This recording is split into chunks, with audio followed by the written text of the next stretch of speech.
Salut les amis, aujourd'hui je vais vous emmener faire un tour puisque le soleil revient dans un cabriolet. Et pas n'importe quel cabriolet, on va faire un tour et je vais essayer de vous faire découvrir la Porsche 911.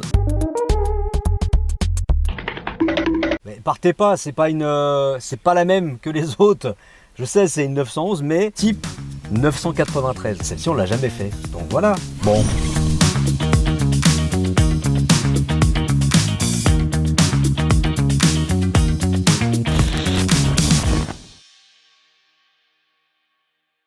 C'est pas une belle auto ça? Ça fait pas plaisir ça? Pourquoi il faut aujourd'hui acheter une Porsche 993?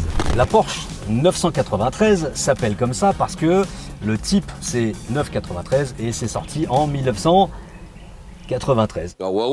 Et ouais, c'est tout bête. C'est à mon sens la dernière Porsche classique à collectionner. Pourquoi? Parce que c'est les derniers moteurs dits à air. Alors on s'entend bien, c'est pas des moteurs à air, c'est des moteurs à refroidissement par l'huile, comme tous les moteurs à air. C'est vraiment l'ultime production avant la production de masse, avant que Porsche devienne des Audi, des Volkswagen ou quoi que ce soit d'autre. Donc c'est vraiment les dernières à collectionner. C'est une voiture qui va s'adresser à un public un petit peu différent, à quelqu'un qui va vouloir rouler beaucoup. On peut acheter une 3,2 litres pour exemple pour faire 3-4 000 km par an. Si on veut en faire plus, on va plus se pencher vers les 993 parce que c'est des voitures qui sont ultra abouties, qui vont avoir des régulateurs de vitesse, qui vont avoir des systèmes un petit peu plus modernes comme des clims, etc., qui fonctionnent bien, qui ont des vrais essuie-glaces, qui ont un vrai éclairage qui fonctionne. Et ça, c'est quand même super important quand on veut rouler beaucoup et dans toutes les conditions. En termes de performance, c'est une voiture qui fonctionne bien. On est sur un gros moteur, on est sur un 6 cylindres, dans l'ultime évolution, donc en 3,6 litres. Donc là, c'est quand même des bonnes gamelles déjà, hein. Ça fait le modèle de base 272 chevaux. Donc c'est quand même déjà pas mal. On est sur un 0 à 100 en 5 secondes 8, là où le coupé fait 5 secondes 6, donc il n'y a pas gros écart de performance. Par rapport au poids supplémentaire que peut coûter un cabriolet, parce que forcément le cabriolet, on a tendance à penser que comme il n'y a pas de toit c'est plus léger, sauf que comme il n'y a pas de toit c'est pas rigide, donc on renforce, donc on rajoute, donc généralement les cabriolets sont plus lourds que les coupés. Une vitesse maxi qui est à 270 km/h, donc sur les autoroutes allemandes, et encore j'ai roulé pas mal sur circuit avec des 993 et effectivement on prend vite 250 quand même, c'est quand même très performant pour une voiture qui fait une tonne 4, c'est très raisonnable. Cette voiture, elle va être destinée à qui? Elle va être destinée aux collectionneurs qui veulent une pure Porsche, du vrai jus de Porsche, authentique, officiel.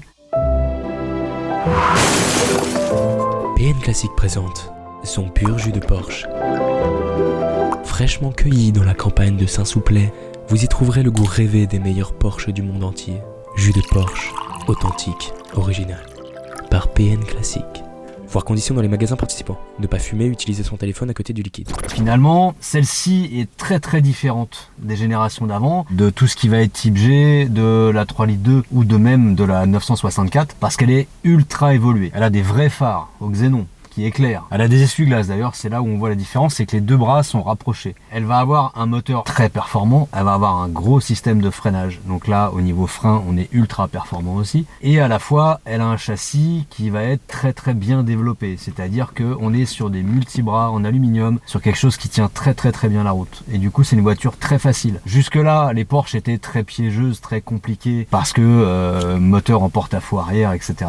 Sauf que là, ça va être une voiture qui va gommer un petit peu, en tout cas qui va ne pas faire ressentir l'effet du porte-à-faux arrière et qui va être facile. Donc pour quelqu'un qui va avoir envie de rouler beaucoup ou alors dans toutes les conditions, c'est-à-dire qui va rouler l'hiver, qui va rouler quand il pleut, quand il fait nuit, et n'importe quand sans avoir peur de se mettre en l'air, et c'est à mon sens le choix le plus abouti et le plus réaliste. Une 3,2 litres c'est très bien mais ça reste archaïque, c'est une grosse coccinelle, faut pas se leurrer. Là on est quand même sur un truc où on va enchaîner 800 bornes sur l'autoroute sans aucun souci, et puis s'il pleut, s'il fait nuit, on voit encore clair, on a la clim, on a le régulateur de vitesse, on a un ordinateur de bord, enfin voilà, c'est ce qu'il y a de plus abouti pour quelqu'un qui va vouloir rouler beaucoup et dans toutes les conditions. Le gros intérêt de celle-ci, c'est que même si c'est capable de faire tout comme le coupé, parce qu'il y en a qui font du circuit de temps en temps avec une 993 cabriolet, c'est que c'est un cabriolet. Et un cabriolet c'est quoi? Un cabriolet c'est ça. Ça. Et ça, là c'est génial. On voit les petits oiseaux, on respire et c'est plutôt bien. Vous avouerez que c'est plutôt cool. L'autre gros intérêt d'avoir une 93 cabriolet, c'est pour le bruit. Enfin, le bruit. le son, hein, on s'entend bien entendu, ça donne ça. Et voilà. Là, c'est moins feutré que dans la coupée, forcément, le moteur est plus présent. Il y en a du moteur en plus, hein, là, et... Ah, c'est bien ça, hein. C'est génial. Une 93 à utiliser, c'est vraiment sympa. Ça sonne bien, ça marche bien. Souvent, ça pétarade à l'échappement en plus, donc on a vraiment un truc bien vivant, bien dynamique. C'est très très chouette. Tout l'intérêt de cette voiture, c'est d'en profiter. Les cheveux au vent, les lunettes de soleil, un petit coup de ceinture de sécurité et on va se balader. Allez, c'est parti.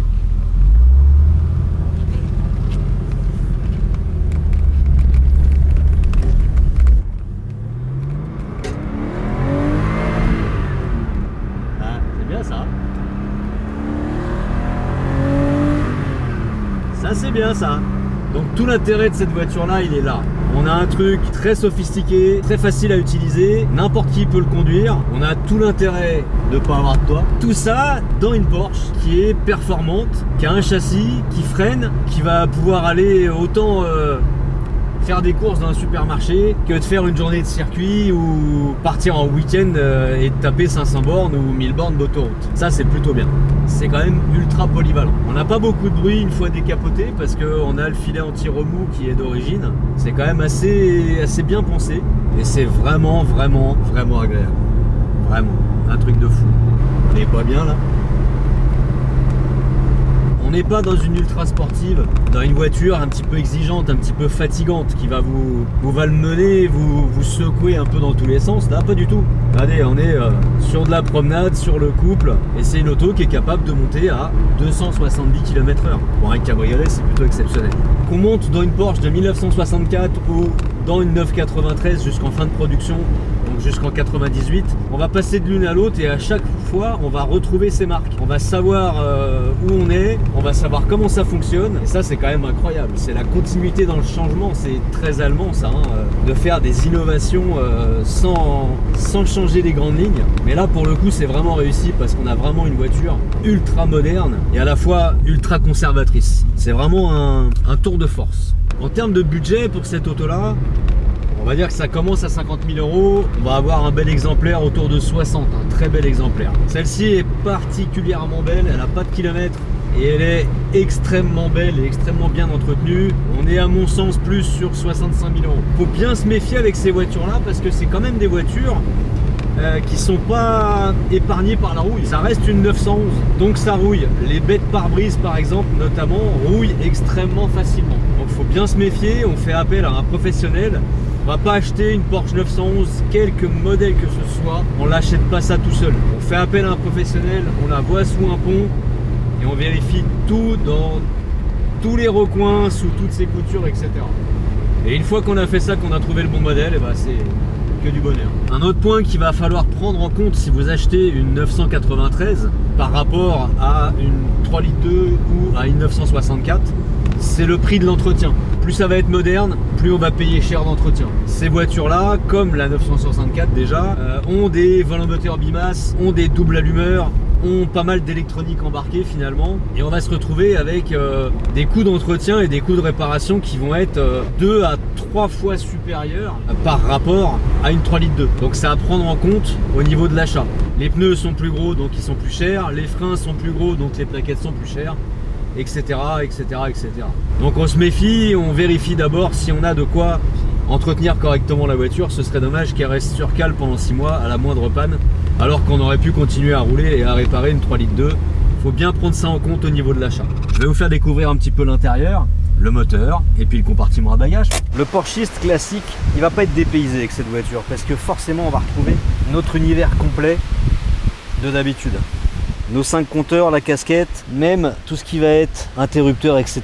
On va retrouver vraiment l'ADN des Porsche classiques, des 3,2 litres. Simplement, c'est un poil plus moderne, un poil plus performant. Il y a du mieux partout dans cette voiture par rapport à la 964. Elle fait mieux partout, mais on ne s'en rend pas compte forcément tout de suite.